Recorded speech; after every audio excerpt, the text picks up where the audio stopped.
Welcome to the Manager Tools Podcast for Monday, May 22nd, 2006.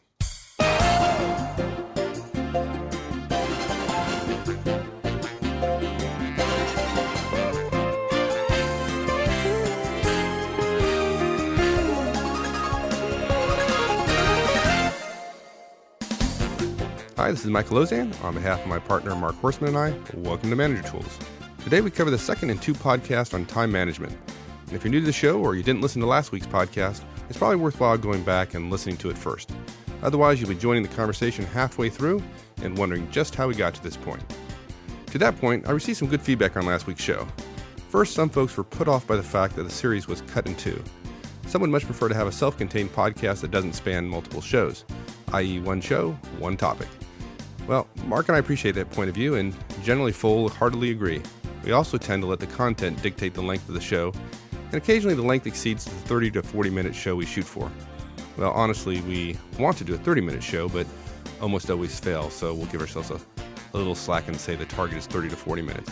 In any case, when we do significantly exceed the 30-minute window, we break those long ones into multiple parts. Time management was an example of that. Now that leads me to my second piece of feedback we received. And here I'll have to strongly agree. When the topic is split across multiple shows, identifying that fact up front would avoid the surprise at the end when the show abruptly ends without conclusion. I didn't do that on last week's show, with predictably disappointing results. Sorry about that, and I will definitely keep that point in mind in the future. So with a strong apology and lessons learned, let's get on with the second part of the Time Management Podcast. Okay, so you're going to come up with a list of 5 key priorities. And all you got to do is write them down on a clean sheet of paper. After all that analysis, after all that winnowing or aggregating or glomming together, whatever you want to call it, clean sheet of paper, 5 priorities. Okay? And then on to step 3. A rough time analysis, and of course 3A is the Drucker time analysis. And this is kind of a fun part. I really like this. Now we're going to look at your calendar. And let's just be clear here. If you don't keep a calendar, if you don't have a schedule, you've got no business listening to the rest of this cast, and I'm sorry you've wasted your time thus far. Not having a reporting / measurement tool, which is what a calendar is, a schedule is, for the most precious resource you have is a gross lack of judgment as a manager. And if you work for me and you thought you'd get away with it, it would affect your bonus at the end of the year. It is unconscionable, in my opinion. It's like a surgeon not tracking her patient's success, right? The longevity of our patients after, whether they die of sepsis or whether they go on to a healthy, happy life. Or literally a company not billing its customers, because sending out bills is a form of measuring one's success, right? If you don't do this, you can't call yourself a professional. And I say that because there are 5% of people that don't have one. Well, my assistant keeps it, but I don't really know what it is. I just go from thing to thing. And she keeps me on track. Absolutely unacceptable. So, okay, enough. I'm off my soapbox. What I recommend is printing out the last 3 weeks of your calendar in day view, whatever that is, in Outlook or Notes or whatever. Don't print out a month, because that month hopefully won't show everything you're working on in a given day, all the scheduling items. And sometimes even a weekly schedule doesn't do it. So I recommend literally 15 days of each sheet being 1 day long, so you can see every single thing on your calendar. Okay? Once you have that, do your best to capture the start and stop time of your workday that day. Now we're going to go back to step 1. Remember, we were thinking about what we were doing during that day? Just having spent a little bit of time thinking about your time a little bit ago will make it easier to say, okay, 3 weeks ago, about what time did I get into work? Okay? Another neat trick you can use on that is, if you want, you don't have to, look at your email. Okay. Most managers I know violate the fundamental rule of coming into work, and the first thing they do is they sit down and they do email, which is wrong. That's a mistake. The best time that you have of the day is either when nobody's around, first thing in the morning, or between 7 and 10 in the morning, when your brain is freshest. Every psychologist will tell you make your best decisions before noon and arguably before 10 a.m. So because most managers are violating that rule, a great way to figure it out is to go back through emails, sent mail logs. And as long as you're not doing early mail early in the morning, the way you used to do at MCI, you look and see what time you sent your first mail and subtract 10 minutes from that, and that's when you got into work. Yeah. When I did that to one manager, he says, no, I'm here for hours beforehand. I said, well, this one was sent at 6 o'clock. Oh, okay. Maybe I wasn't here for hours before that one. So we're using that as sort of a proxy. I'm not suggesting it's right, but it just gives us a start and stop to your day. Okay. By the way, we're not going to talk anymore about email. If I work with an executive, I will say this, though. When they tell me what their schedule was, I go back and all the meetings that weren't on their calendar that they say they were in, and then I find emails that were sent during that meeting from their PC, I challenge them and I say, you know what? I've got 15 meetings here that you say you were in, that were on your calendar, that were ad hoc meetings, great. And I've got emails, all of them, during all those meetings that you sent. He says, well, maybe I wasn't in a meeting. Yeah, you weren't. You were sitting at your desk. It's okay, as long as you know that when you analyze it. Right. Let's not kid ourselves. Yeah, you do an honest assessment. Yeah. If you're not going to be honest with yourself, there's no sense in going through this. And actually, managers I find them to be fundamentally honest and good people, except when it comes to email. Everybody wants to fib. They want to market themselves about how much email they do and how much they have to deal with, but they don't want to admit about how much time it takes them. And it's constant. I mean, every 5 minutes, people are sending an email, which is an enormous waste of time. So anyway, okay. So capture your start and stop time when you came in and when you left work. Look, if you want to take that hour that you spent from 9 to 10 o'clock after the kids go to bed, you do email while your spouse is doing her email or his email, fine, no problem. If you want to include that in your day, I'm okay with that in terms of an analysis. Include that in your work time, if you will. And all we're going to do is review each day from coming in to going home in 15-minute increments and write down what you did in those 15 minutes. Now, your calendar will tell you, right, if you're in a meeting or what have you.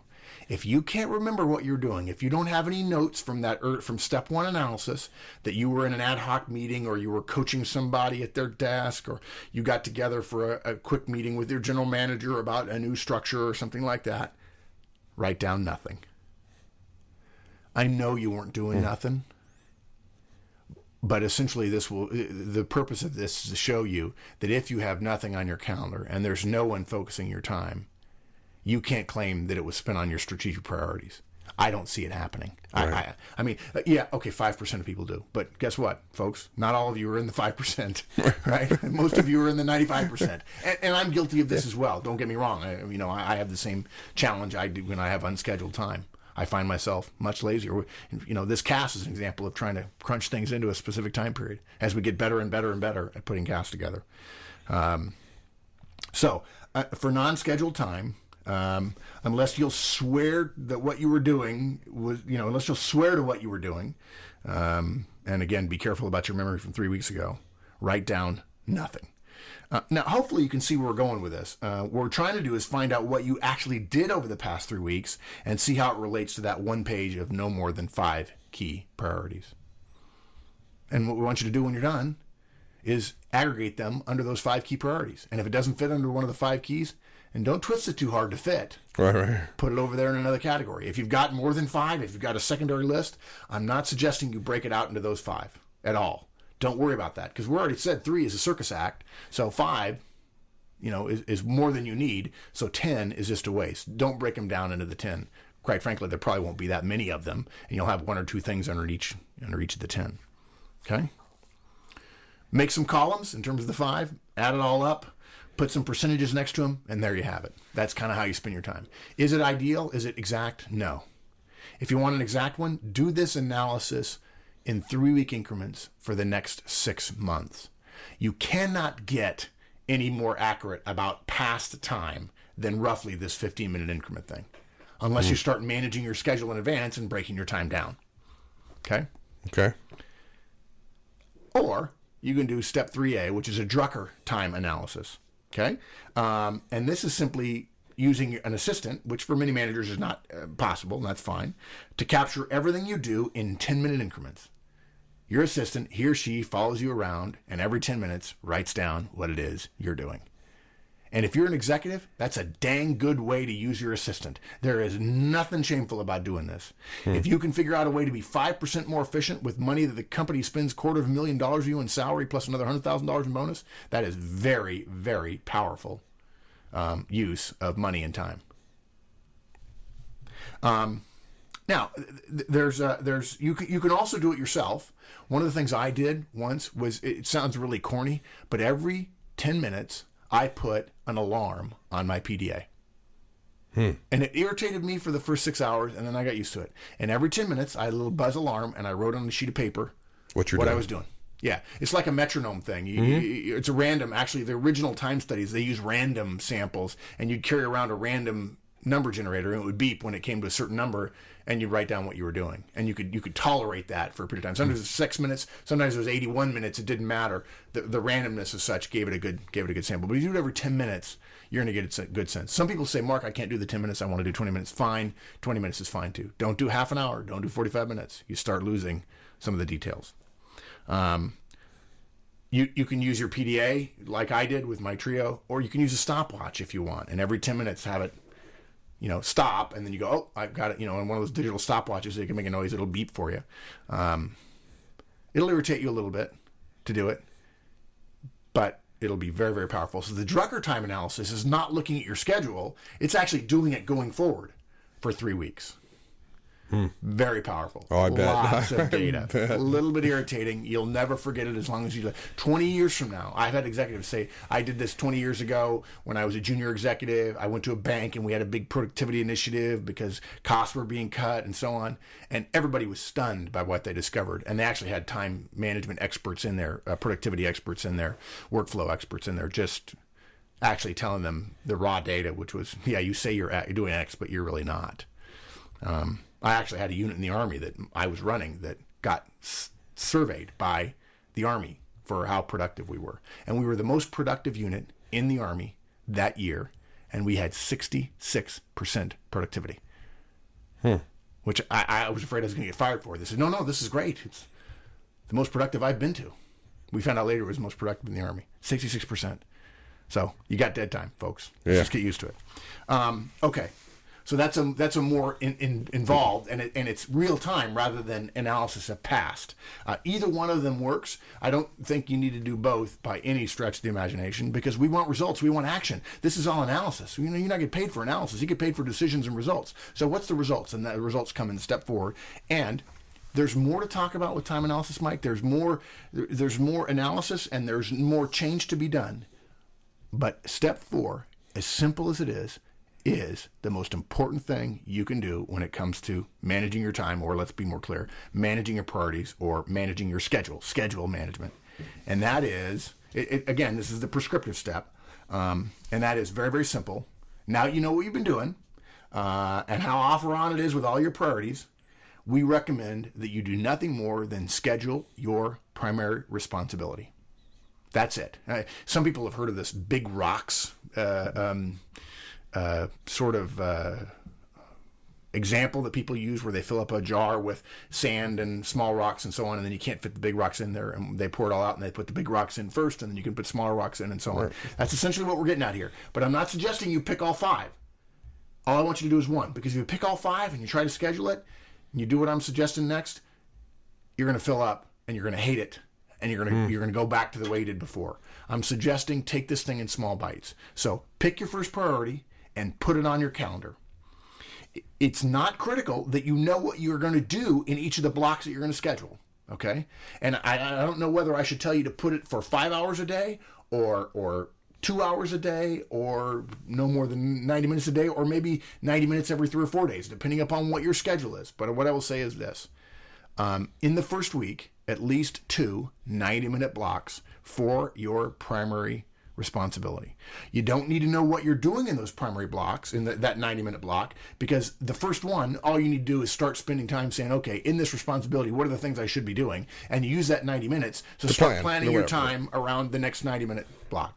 What the key is, though, those 2 90-minute blocks, nothing you're touches focusing them. on your number one priority. And if you're really smart, you're doing it between 7 a.m. and 10 a.m.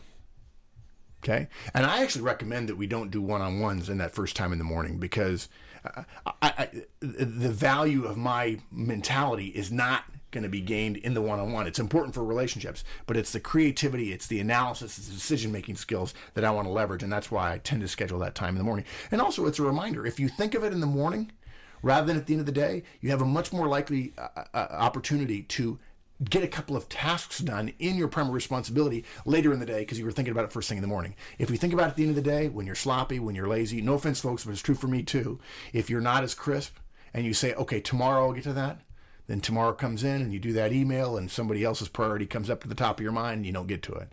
You do it in the morning, that 90 minutes, inviolable time. Then later in the afternoon, you might have targets of opportunity come up where you can push the peanut forward, so to speak, on your primary responsibilities. And by the way, don't schedule more than 90 minutes at a time for two reasons. One, you won't be effective much working on one thing past 90 minutes. That's what the human brain can take, I'm told. And the second thing is people will start wondering how it is you're scheduling 2-hour blocks of time, and they'll start nibbling away at it. 90 minutes they'll leave you alone on. More than that, I find. Organizationally speaking, in the behavior, organizational behavior I'm observing, people will start asking for that time. What are you doing then? Can I have half of that? Can you separate it into 2-hour blocks? Right. No, 90 minutes, they won't mess with you. It seems simple, but just that, knowing what your primary responsibility is and having on your calendar at least twice every week will make you noticeably more effective. And that's based on the analysis that you're going to do. And can we make this kind of a contest? Can we? Sure. So let's do this. We offer to the first person who takes the time, we don't want it done in 5 minutes. We don't want it cobbled together. We'll offer a book of your choice to the Manager Tools member who takes the time, goes through the steps, uses step 3 or 3A, whichever one. I'd recommend step 3, obviously, because you're probably going to get beat to the punch by somebody else. And be prepared to show us your work, and then be prepared to either post about it or talk about it with us in terms of your revelations regarding schedule management and your priorities and how you use your time. That'd be great. Yeah, I'm looking forward to that. Yeah, really, that'd be neat. So it's interesting. I wonder, and maybe we'll get some feedback on this one, how many people were disappointed, because I suspect that many people came to this podcast wanting to know how to get more tasks done in a given amount of time. And what we're saying, the Manager Tools' number one principle around time management, forget it, it's not about getting more things done in a period of time. It's about getting the most important things done. Yeah, and you know what? And that relates to my point about when people ask me about, how do I balance work-family? You don't balance it. You go home. It's not about more for work. There is no more time. It's about choosing more effectively. You don't get paid the money you're paid as a manager to try to get more. You get paid to get better, which is more efficient around the time that you have. And that's saying no to things. It's strategy and time management are similar in the way that it's about saying yes to one thing and therefore, by definition, saying no to others. And managers sometimes have to say no. No, I know that's important to you, but that doesn't fit into my wheelhouse, and I'm not going to do it. A little bit of pain, a little bit of pinch, long run, you end up worrying about your primary responsibility. Nothing shameful about that. Cool. Okay. I look forward to more of these. Great. Thanks. All right, my friend. See ya. So there you go. Our thoughts on time management. Let us know what you think on the discussion forums at www.manager-tools.com/forums or send us a note at show@manager-tools.com. Until next week, have a great one, and so long.